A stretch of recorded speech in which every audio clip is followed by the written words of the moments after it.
शनि देवता को प्रणाम। बजरंगबली को मेरा प्रणाम। आप सभी को प्रणाम। बंगाल में एक बात कही जाती है कि जब हम जन्म लेते हैं तो मुट्ठी बांध के आते हैं और जब हमारी मृत्यु होती है तो खुले हाथों से जाते हैं। उससे ये लोग लर्न करते हैं कि कुछ भी हमें लेके नहीं जाना है।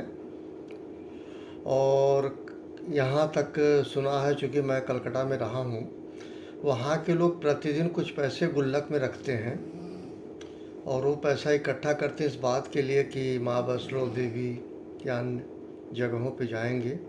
उसी पैसे से वो धीरे धीरे एकत्रित करते हैं। ये उनका तरीका है जीने का। पश्चिम बंगाल में मैंने देखा, स्पेशली मैं कलकत्ता में रहा, कलकत्ता के आसपास डिस्ट्रिक्ट्स में भी रहा, उनसे मैंने सीखा। मतलब मुट्ठी बांध के आए हैं और खाली हाथ जाना है इस दुनिया से।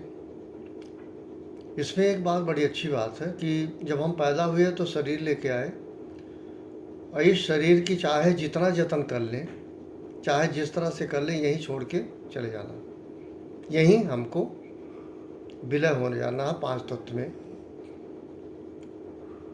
सभी ने कहा है, सब लोगों को मानना चाहिए ऐसा कि कोई शक्ति है जो हमको चला रही है और शक्ति जब ख़त्म हो जाती है तो मेरा दाह संस्कार हो जाता है या मेरी मृत्यु हो जाती है या तरह तरह की बातें हैं। आगे क्या होता है क्या नहीं होता मुझे नहीं मालूम। मैं कमाई पे जा रहा हूँ। कमाई पे एक होता है हलाल की कमाई, एक होती है हराम की कमाई। हलाल की कमाई परिश्रम की होती है, मेहनत की होती है। हराम की कमाई पाप की होती है, गलत तरीके से होती है। और इसका आप जब कमाते हो ना, आप अपने पूरे परिवार को प्रभावित कर रहे हो। मैंने ऐसे कई घरों को देखा है कि बच्चे पैदा हुए, बड़े हुए, बूढ़े हो चले, लेकिन माता पिता पे आश्रित रहे या माता पिता की संपत्तियों में उन्होंने जीवन यापन किया। मतलब वो कर्महीन रहे, कर्मशील नहीं रहे, उन्होंने कुछ नहीं किया। ये बाढ़ है पुत्र पिता के धर्म में, पिता के धर्म से पुत्र की होती है। खेती उपजे अपने कर में, बहुत पुरानी कहावत है। तो माता पिता जो कर्म करेंगे ना, वो तो भोगेंगे, वो बच नहीं पाएंगे, वो तो भोगेंगे। उनकी वो दशा होगी, वो सोच नहीं सकते, वो कल्पना से कांप जाएंगे। उनकी तो वो दशा होगी। लेकिन दुख इस बात का है, उसका इम्पैक्ट उनके बच्चों पे बढ़ रहा है। बच्चे सफल नहीं हो रहे हैं जिनके माता पिता गलत कमाई करते हैं, हराम की कमाई करते हैं। और ये बहुत शॉर्ट टर्म में होता है। जब कोई व्यक्ति पैसा खर्च करता है, पत्नी नहीं पूछती पैसा कहाँ से लाए, कभी नहीं पूछती।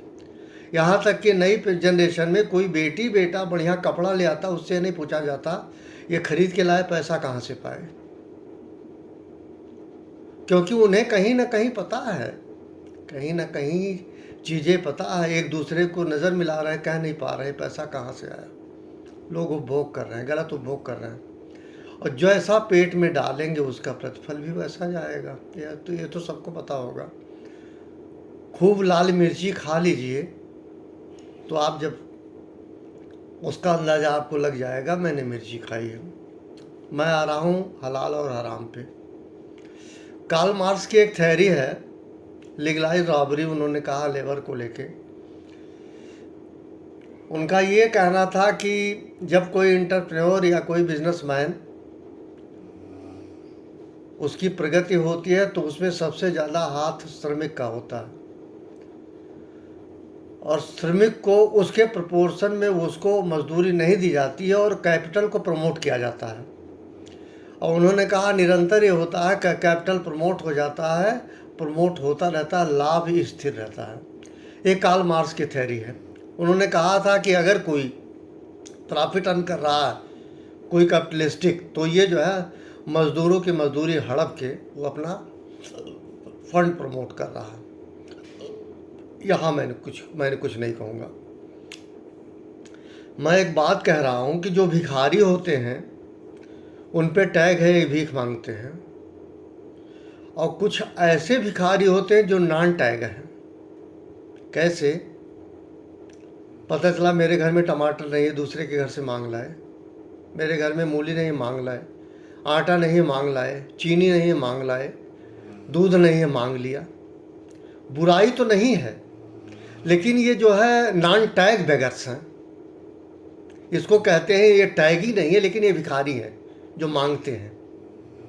और वो भिखारी वो अच्छे हैं, आपसे बहुत अच्छे हैं। जो वास्तव में भिखारी हैं वो टैग है उन पे भिखारी का, वो भीख मांगते हैं।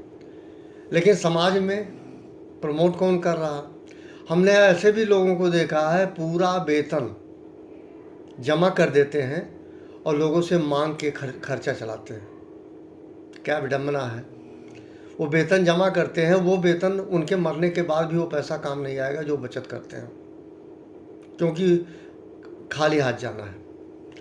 और पाप की कमाई ना अगर आप करते हो, सभी लोग, मैं किसी को पर्सनल अटैक नहीं कर रहा हूँ, अगर आप ऐसा कर रहे हो तो प्यारे थोड़ा सा इस पे ध्यान रख लो, इसका फल बड़ा बुरा होगा।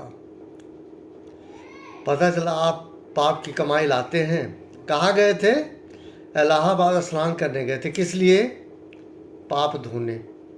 प्यारे, पतित पावनी गंगा जरूर है, ऐसे पतितों के लिए पावन नहीं है जो चोरी करके, रिश्वत लेके, गलत ढंग से पैसा कमा के इलाहाबाद गंगा स्नान करने जा रहे हैं, जिसको प्रयागराज आज कहा जाता है।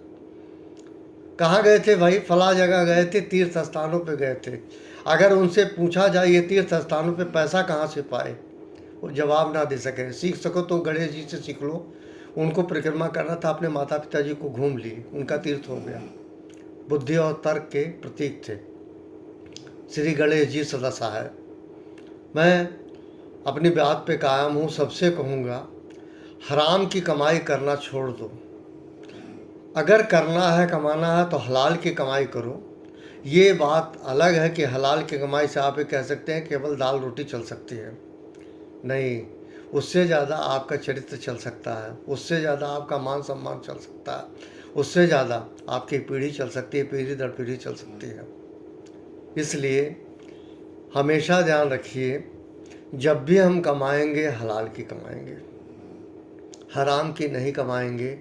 ये सबसे मैं कहूँगा, यकीन मानिए जो व्याधि होती है, तमाम रोग आते हैं, डॉक्टरों के पास जाते हैं, इधर उधर जाते हैं, ठीक है, दान देते हैं, बड़ा सा टीका लगा के कार से ले जाके। अगर उनसे पूछा जाए ये कार कैसे खरीदे, ये जो कपड़े पहने हो लाए क्या, कहाँ से, तुम्हारा वेतन क्या था, तुम्हारा आय क्या था, तुमने व्यय कैसे किया, जवाब नहीं दे पाएंगे। यहाँ तो दे देंगे, प्रभु को नहीं जवाब दे पाएंगे। ऐसा कृत्य मत करो, मैं यही सबसे कहूँगा। इससे ज़्यादा कुछ कहा नहीं जाना चाहिए मेरे द्वारा। लेकिन एक होता है भिखमंगा, जो डिक्लेयर्ड बेगर है। एक ऐसे लोग होते हैं नॉन डिक्लेयर्ड भिखमंगा, उनका काम है मांगना। सुबह उठते ही शाम तक, जब तक रात नहीं हो जाती, मांगते रहते हैं, ज़रा ये चीज़ चाहिए, वो चीज़ चाहिए, ऐसा चाहिए, वैसा चाहिए। ये आपके सुकून कल्ब को छीन लेगा, दिल के सुकून को छीन लेगा। और मैं ये जो बात कह रहा हूँ, बहुत सोच समझ के कह रहा हूँ कि कमाई यदि अगर होनी है, उपार्जन होना है, आय होनी है, तो हमेशा हलाल की करो, हराम की मत करो। मैं टांडा में था।